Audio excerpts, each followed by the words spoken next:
Good day guys, welcome back to the channel.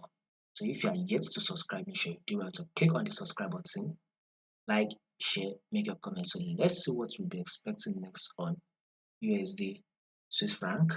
So before that, if you are yet to subscribe to the Patreon channel, I'll put the link to the Patreon channel in the comment section. Here we'll be putting out high probability trade setup. That is, it's only high probability trade setup we're putting in the Patreon channel. So all you just have to do is go to the comment section, click on the link, subscribe to it.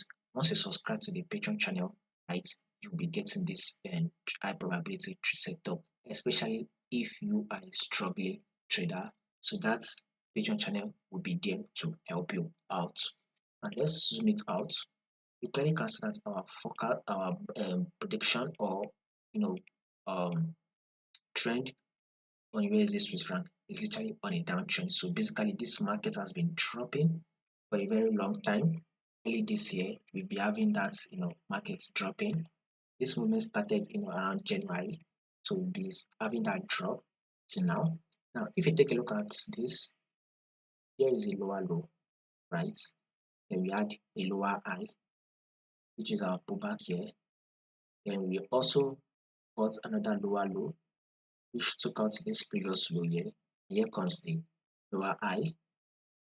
Now that we've gotten this lower high, our next movement, which did what in the next movement it did was a lower low, and you can see that this is a massive low. So this is actually not the best time for you to hop in for the sell again. Best thing you should do is wait for the pullback to play out. Once the pullback plays out, then you can now hop in again on the sell. So basically, this is a massive lower low here. Wait for the lower high to play out. Once the lower high plays out, then you can now hop in for new lower low on USD Swiss franc.